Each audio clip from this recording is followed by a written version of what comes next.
What is good, ladies and gentlemen? Welcome back to the channel. Welcome to some more World of Tanks, and welcome to the second placed video in my World of Tanks console end of year giveaway / competition.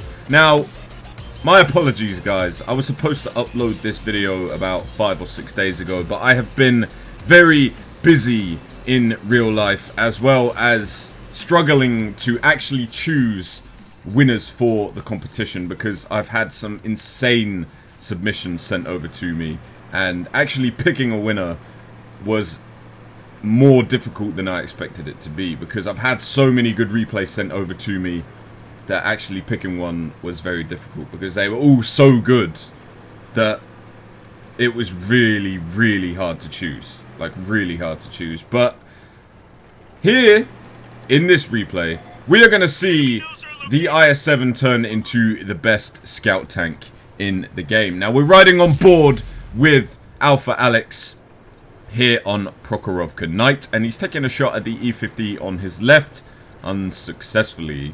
Now, we are in a third-person replay because Alex chose to record this using the record feature in-game, and we don't have a first-person view in the replay feature as of yet, unfortunately. But you're still going to gauge what is going on. Now, Alex has moved into a very good position early game, also known as the bowl, which allows him to be completely hull down in the IS-7, and he's bounced 3 or 4 shots already, aiming for the T-57. Unfortunately, he only does track damage to him. But this is a two-part replay, ladies and gentlemen. We're going to see this game, and then we are going to move on into the second game that Alex sent me. And the reason that I've chosen to use both is because they were both so good that it would be a crime not to include the second as well. Now, he gets a nice shot through the T-57. Gets tracked by the E50M, repairs it straight away, and reverses back into the bowl, blocking so many shots as a hold down IS-7 should. I mean, he did get quite lucky not to take any damage when he peeked over to shoot the T-57, but he has got one shot away so far. Now the Carnarvon spotted. Unfortunately, his gun misses. Such is the nature of the IS-7's gun, but the amount of bounces, once again, ladies and gentlemen, is just insane. I may have to edit the oof noise into this video. I mean, it's already going to be in this video at this point if I've done it in the editing, so you guys will know if that's been done already, but there you go. Nice ram kill on the T-57, and the majority of the enemy team is still remaining. So Alex is playing very aggressively right now, pushing over into the enemy sort of area of operations, spotting the Waffle E100. Unfortunately, the IS-7's gun, such as the IS-7's gun is, completely misses him. But it's the ribbons that you can't see at this point in the replay feature that is making you miss out. I mean, goddamn, that Waffle just got smashed by the T-92. But Alex is the furthest tank forward on his team, apart from the heavy tank over on his right down in K2. But Alex is actually the guy spotting these tanks and reaping all of the assistance damage for doing so. And he has a Waffle Panzer IV up ahead of him, who's taking some damage, the enemy artillery, an enemy Jagdtiger, and unfortunately the IS-7's gun misses again. But if you're going to miss, and if all you're going to do is miss, then why not turn your Tier 10 heavy tank into the most efficient scout tank in the game? Because that's exactly what Alex is doing here. Pushing aggressively forward once more. He has the Jagdtiger, sorry, the Jaegeru E100. I thought it was a Jagdtiger, but it's a Jaegeru E100, and he gets a nice shot through the side of the E100, albeit for 430, which is a criminal low roll for the IS-7's 130mm gun. But this gun never really seems to roll that high. I mean, it did hit 559 on the side of the E75 there, and Alex manages to eat the shell from the Jaegeru E100 by just face-hugging him and using his tank exactly how he should. Now, luckily, the Jaegeru gets in the way. The FB215B183 misses, and he's going to face hug the Jaegeru again. But once again, he's the furthest tank forward, and the Jaegeru isn't going to kill him in time. The Jagdtiger did manage to get a shot through, but Alex was giving the Jagdtiger his pike nose. Gets a nice shot through the side of the E-75, gets tracked by the Tiger II. Should be able to reload in time to finish off the E-75. Or is he going to take a shot at somebody else here? I think he's going to take a shot at the E-100, which he does. But criminally low rolls again for 409. Bouncing so many more shots off of his turret. Aiming for the Tiger II now. Low roll again of 448. Bouncing another shell. Aiming for the E-75. E-75 misses. And he finishes off the E-75 successfully. Enemies got us in their sights. Now, just trust me, ladies and gentlemen. When you see the post-game results of this game, man, English is hard. If you see the post-game, or when you see the post-game results for this game, you're going to see just how ridiculous it was. Really, really was. And the Death Star gets taken out. Now there's only the enemy artillery remaining, who Alex is just going to push and finish him off successfully. But guys, trust me, even though you couldn't see the ribbons, let's take a look at the post-game stats for this game to see just how ridiculous it really was. So, as promised, ladies and gentlemen, here are the post-game stats from that game. And reviewing them, we can see that Alex had an absolutely ridiculous game there on Prokhorovka Night, picking up a Mastery Badge Ace Tanker, a Patrol Duty Medal, and a Steel Wool Medal for his performance, destroying 4 enemy tanks, dealing 5,169 damage from 12 penetrations, which is a very respectable figure nonetheless, even though he had some shots that missed, some shots that bounced, and some shots that got absorbed by tracks on the enemy tanks that he was firing at. 5,169 damage is still a very nice figure to pull in the IS-7 regardless, but the focus of this game is very much on the assisted damage, and as we can see, Alex detected 8 enemy tanks that game from being as aggressive as he was, and by doing so, he picked up 10,176 assisted damage. That is absolutely crazy. That is a crazy figure to pull in the IS-7, because it's, you know, it's a tier 10 and it has 400 meters of view range, but it just, doing that in a heavy tank on a map like Prokhorovka is absolutely insane. And that's assisted damage that the Turkey tank would be very much jealous of. And, you know, you guys know how much assisted damage he gets on a regular basis, but absolutely crazy. And not only that, Alex managed to block exactly 9,500 damage in that game as well, just proving what a hold down monster the IS-7 can be. If you can get it into that bowl position on Prokhorovka, it can be an absolute monster, especially if artillery chooses to leave you alone like it did in that game for Alex. Luckily, he didn't get struck by artillery at all, but guys, he picked up 33 assisted damage ribbons that game. 33!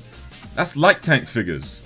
Well, that's a very good game in a light tank figures. That's not light tank figures. That's not an average light tank figures. That's absolutely nuts. And if we review the statistics of that game, just to take a look into it further, Alex topped his team by an absolute, well, not an absolute mile in terms of damage dealt, but he picked up about 2,000 more damage than the closest competitor, which was the friendly Jaegeru on his team, picking up a base XP of 2,246, which is nuts, so no wonder he managed to secure the Ace Tanker Mastery Badge. He fired 21 shots that game, 13 directly hit the target, and 12 penetrated. So the IS-7's gun performing as an IS-7's gun normally does. Like I said, detecting 8 enemy targets that game. He actually received 1,767 damage, and he received 26 hits that game, but 21 of those didn't penetrate, allowing him to rack up 9,500 blocked damage. So an absolutely exceedingly impressive performance from Alex in the IS-7 on Prokhorovka night. But ladies and gentlemen, we will move into the second game, and the next winner, the winner of the first place prize, is going to secure the tank featured in the next replay. So it's a little bit of a hype for the person that's going to win first place. That's why I wanted to include this replay as well. But we are going to see Alex dishing out some pain in the T23E3 over on mine. So I will catch you there in just a second, and we will go from there. Okay, ladies and gentlemen, welcome to the second game. Here we are riding on board with AlphaxAlex, taking out the T23E3 on mines. Now, his team have managed to secure the hill, so he has pushed up aggressively and manages to get the Lycan taken out nice and early by his friendly Borsig. Just chipping away at the Jagdpanther and the Su-100 down in the lower ground with this accurate, fast-firing 76mm gun that the T23E3 sports. I believe it's the same gun that you get on the M4A3E8 and the the Jumbo Sherman, if you choose to equip the 76mm gun as opposed to the 105. Now he has the Knight spotted, gets a tracking shot, auto-aiming the next shot, unfortunately misses, but then Alex takes his time to aim and gets some nice juicy shots into the Knight before he moves into cover. Now he has an IS-152 below him, and he's just going to try and crest the ridge, but he can't get any shots at him there while being safe, so he chooses not to shoot from there and instead crests this hill instead, unfortunately bouncing. But now he's just going to push down. This ISU is very isolated, and guys, look at the rate of fire. Whoever is going to win first place, this should be a hype video for you. If you're watching this, if you sent a submission in, and this is some weird lag right here, but if you sent a submission in and you're hoping to win first place, this should be a little hype video for you, because this tank's so good. I wish I had one. I really do wish I had one. I don't. But if I could have secured one for myself, then I would have. I really would have. Just this rate of fire, the accuracy, the penetration values on the gun are very decent as well. It just doesn't struggle whatsoever. Definitely the best Tier 7 medium in game. In my opinion. In my humble opinion, it's the best Tier 7 medium in game. But I don't have it. Now, Alex is being pushed by a Tiger II. And using the mobility of his tank, he's going to close the distance, try and track the Tiger II, and just get around him. Luckily, he only takes track damage from the Tiger II. Not sure what was going on with my English right there either. Track damage. But he has the side of the Tiger II. He's got the mobility over the Tiger II as well. And he's not going to have any issues penetrating this guy's side armor. Maneuvering around, setting the Tiger II on fire. And he's already up to 28 hits of damage at this point. With the fast-firing 76mm gun, that's roughly around 2,800 damage.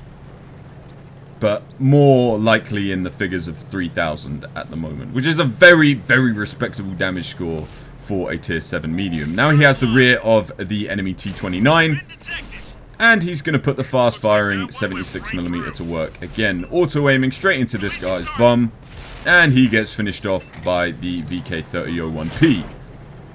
Now there is a enemy Knight. The Knight that he was firing at earlier has pushed up, but Alex has the health advantage over this guy, so he's just going to push out, auto-aim some shots into the Knight, and the Knight gets taken out by the GW Panther anyway.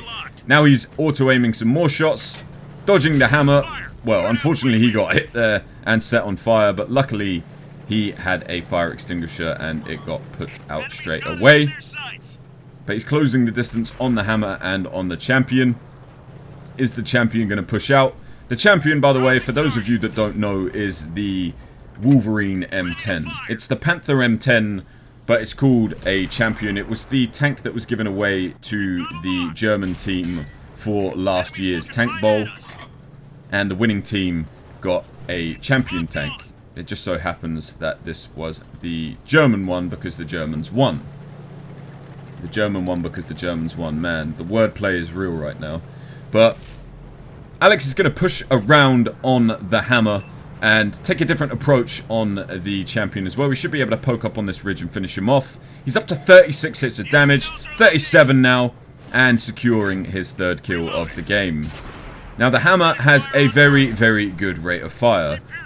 So this could be dangerous. It could be a position where Alex gets himself taken out, but luckily he damages the hammer's ammo rack and finishes him off. 42 hits of damage and 4 kills is what he is up to now, which is absolutely ridiculous. And he's going to push for the enemy artillery, hoping to secure his 5th kill of the game. Now, he has to be slightly careful because the enemy artillery will be positioned in a shotgun mode, and if he pushes around the wrong corner he could face death from the enemy M12. But Alex is going to push around the left hand side of this building. The M12 is facing the other way. He gets a shot through the side. His second unfortunately bounces because of the extreme angle, but his friendly Borsig takes out the M12. And let's take a look at the post-game stats, ladies and gentlemen. Okay, so taking a look at the post-game stats for that game, ladies and gentlemen, we can see that Alex had another absolutely ridiculous game, except this time it was in the T23E3, and whoever wins the first place prize is going to pick themselves up one of these beauties, so something for the next winner to look forward to. But Alex had an absolutely ridiculous game there on mines, picking up a high caliber medal. I can just about see these behind the screenshot as well, just to clarify, guys. I'm not making this up.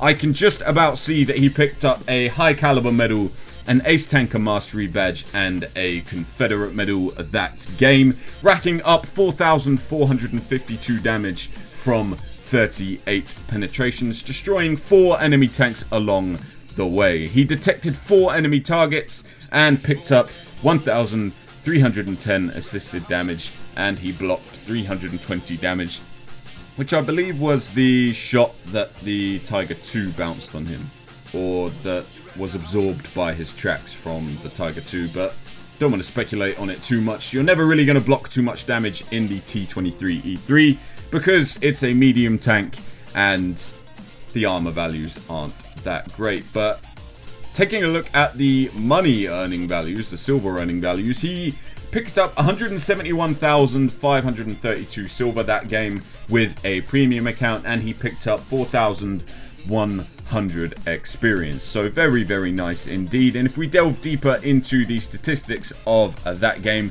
we can see that Alex topped his team by an absolute mile, pretty much doubling any other, or doubling the damage of his nearest competitor in the Emil 1. And the GW Panther had a respectable game as well, so did the Borsig, but he topped his team by about 2,000 damage, which is very impressive in a Tier 8 game, considering that he is a Tier 7 medium tank. He fired 51 shells that game, 45 directly hit the target, and 38 penetrated, allowing him to pick up 4,452 damage. He received 6 hits that game, and only one of them didn't pen, which is why he picked up, well, he received 1,275 damage, but nonetheless, absolutely stellar. A stellar performance in both the first game and the second game from AlphaxAlex. So that is the reason why I had to choose those replays for second place. And you can understand these replays are very, very, very good. So this is why I was having so much difficulty picking first place and second place, because I've had a whole